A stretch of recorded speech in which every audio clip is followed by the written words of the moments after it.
आइए पहली खबर की ओर आपको लिए चलते हैं। अमेरिका के दबाव में आकर इजराइल ने सीरिया में हमले फिलहाल रोक दिए हैं। वहीं सीरिया के नेता अल शरा ने इस विवाद के केंद्र में रहे ड्रूज समुदाय के संरक्षण की बात कही है। तनावग्रस्त इलाके से सीरियाई सुरक्षा बल भी वापस लौटने लगे हैं। आज हम आपको एक रिपोर्ट के जरिए बताते हैं कि सीरिया में इजराइल के हमलों का मुख्य कारण क्या है। क्या ये सिर्फ ड्रूज समुदाय तक सीमित है या इसके पीछे कुछ और कारण भी हैं? ये रिपोर्ट देखिए। सीरिया में जंग है कि खत्म होने का नाम नहीं ले रही है। पिछले करीब 1.5 दशक से सीरिया किसी न किसी रूप में युद्ध और क्षेत्रीय शक्तियों के वर्चस्व का अखाड़ा बना हुआ है। बशर अल असद के परिवार के दशकों के शासन के अंत के बाद एक उम्मीद जरूर बनी थी, लेकिन सांप्रदायिकता की जड़ें इतनी गहरी हैं कि बार बार ज्वाला बनकर धधकने लगती हैं।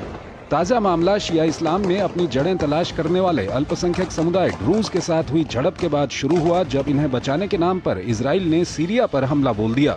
इजराइल ने इन हमलों में प्रेसिडेंशियल पैलेस के निकट सैन्य ठिकानों को निशाना बनाया, लेकिन पश्चिम एशिया विवाद की आग दूसरे इलाकों में न फैल जाए, इसके लिए तुरंत अंतर्राष्ट्रीय बिरादरी, खासतौर से अमेरिका हरकत में आया और सभी पक्षों को संघर्ष विराम के लिए सहमत कर लिया।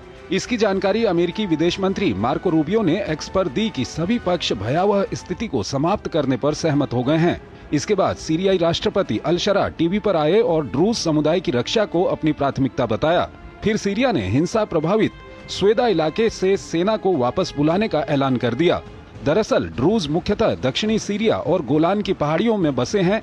स्वेदा में ये बड़ी संख्या में आबाद हैं। इन्होंने अपनी सुरक्षा के लिए सशस्त्र समूह गठित कर रखा है। पिछले हफ्ते जब ड्रूज समुदाय के लोगों ने एक नाका लगाया तो स्थानीय बेदुइन कबाइलियों से झड़प हो गई। फिर दोनों समुदायों ने एक दूसरे के खिलाफ मोर्चा खोल दिया। अपहरण, हत्या, आगजनी और लूटपाट की घटनाओं ने पूरी दुनिया का ध्यान अपनी ओर खींचा। इन जघन्य अपराधों में अल शरा की सेना के हाथ भी खून से रंगे होने के आरोप लगे। हिंसा में 300 से अधिक लोगों की जान जाने और 27 लोगों को तुरंत फांसी पर चढ़ा दिए जाने की बात सामने आई। सरकार और ड्रूज समुदाय के बीच तनाव का एक कारण ड्रूज मिलिशिया को निशस्त्र करने की मांग बताया जा रहा है। अल शरा सभी हथियारबंद लड़ाकों को सेना के तहत लाना चाहते हैं। समुदाय अपने अलग वजूद को बरकरार रखने के कारण अब तक किसी समझौते से दूरी बनाए हुए है। अब सबसे बड़ा सवाल है कि लड़ाई सांप्रदायिक थी तो इजराइल इसमें क्यों कूद पड़ा? दरअसल सीरिया के गोलान पहाड़ी के बड़े हिस्से पर इजराइल का दशकों से कब्जा है और इस इलाके में बसे ड्रूज को अपना नागरिक मानता है। इजरायली सेना से लेकर सरकारी विभागों में ड्रूज समुदाय के लोग नौकरी करते हैं। इजराइल ने उन्हें अपना मानते हुए उनके बचाव में सीरिया पर हमला कर दिया। दिलचस्प बात यह है कि हिंसा सीमा से लगे